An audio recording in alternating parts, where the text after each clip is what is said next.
அப்படியானால் ராயனுடையதை ராயனுக்கு கொடுங்கள், தேவனுடையதை தேவனுக்கு கொடுங்கள். முதல் வாசகம்.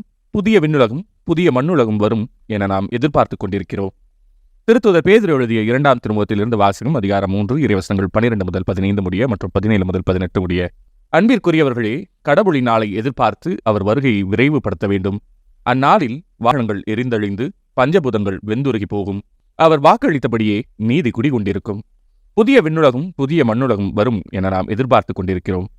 ஆகவே அன்பார்ந்தவர்களே, இவற்றை எதிர்பார்த்திருக்கும் உங்களை அவர் மாசுமறுவற்றவர்களாய் நல்லுறவு கொண்டவர்களாய் காணும் வகையில் முழு முயற்சி செய்யுங்கள். நம் ஆண்டவரின் பொறுமையை மீட்பு என கருதுங்கள். அன்பார்ந்தவர்களே, நீங்கள் இவற்றையெல்லாம் ஏற்கனவே அறிந்திருக்கிறீர்கள். கட்டுப்பாடற்றவர்களின் தவறான வழிகளால் கவர்ந்தெழுக்கப்பட்டு உங்கள் உறுதி நிலையினின்று உழுந்து விடாதபடி கவனமாயிருங்கள். நம் ஆண்டவரும் மீட்பெருமான இயேசு கிறிஸ்துவின் அருளிலும் அறிவிலும் வளர்ச்சி அடையுங்கள். அவருக்கே இன்றும் என்றென்றும் மாட்சி உரித்தாகுக. ஆமீன். இது ஆண்டவரின் அருள்வாக்கு. இறைவா, உமக்கு நன்றி. பதிலுரை பாடல். என் தலைவரே, தலைமுறை தோறும் நீரே எங்கள் புகலிடம். மழைகள் தோன்றும் முன்னே நிலத்தையும் உலகையும் நீர் உருவாக்கும் முன்பே ஊழி ஊழி காலமாய் உள்ள இறைவன் நீரே. என் தலைவரே, தலைமுறை தோறும் நீரே எங்கள் புகலிடம். மனிதரை புழுதிக்கு திரும்பிடச் செய்கின்றீர். மானிடரே, மீண்டும் புழுதியாகுங்கள் என்கிறீர்.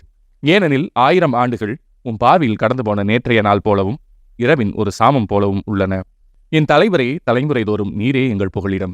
எங்கள் வாழ்நாள் 70 ஆண்டுகளே வலிமை மிகுந்தோர்க்கு என்பது அவற்றில் பெருமைக்கு உரியன துன்பமும் துயரவுமே. அவை விரைவில் கறந்து விடுகின்றன, நாங்களும் பறந்து விடுகின்றோம். என் தலைவரே, தலைமுறை தோறும் நீரே எங்கள் புகலிடம்.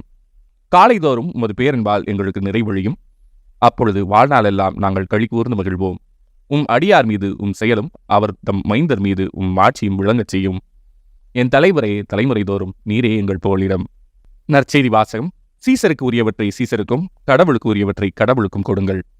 மார்க் எழுதிய தூய நற்செய்தியிலிருந்து வாசகம். அதிகாரம் 12 இறைவசனங்கள் 13 முதல் 17 முடிய. அக்காலத்தில் பரிசேயர் இயேசுவை அவருடைய பேச்சில் சிக்க வைக்க ஏரோதியர் சிலரை அவரிடம் அனுப்பி வைத்தனர். அவர்கள் அவரிடம் வந்து, போதகரே, நீர் உண்மையுள்ளவர், ஆள் பார்த்து செயல்படாதவர், எவரையும் பொருட்படுத்தாமல் கடவுளின் நெறியை உண்மைக்கு ஏற்ப கற்பிப்பவர் என்பது எங்களுக்கு தெரியும். சீசருக்கு வரி செலுத்துவது முறையா இல்லையா? நாங்கள் செலுத்தட்டுமா வேண்டாமா என்று கேட்டார்கள். அவர் அவர்களுடைய வெளிவேடத்தை புரிந்து கொண்டு, ஏன் என்னை சோதிக்கிறீர்கள்?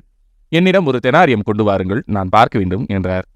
அவர்கள் அதை கொண்டு வந்தார்கள். இயேசு அவர்களிடம், இதில் பொறிக்கப்பட்டுள்ள உருவமும் எழுத்தும் யாருடையவை என்று கேட்டார். அவர்கள் அவரிடம் சீசருடையவை என்றார்கள். அதற்கு இயேசு அவர்களை நோக்கி, சீசருக்கு உரியவற்றை சீசருக்கும் கடவுளுக்கு உரியவற்றை கடவுளுக்கும் கொடுங்கள் என்றார். அவர்கள் அவரை குறித்து வியப்படைந்தார்கள். இது ஆண்டவரின் அருள்வாக்கு. கிறிஸ்துவே, உமக்கு புகழ்.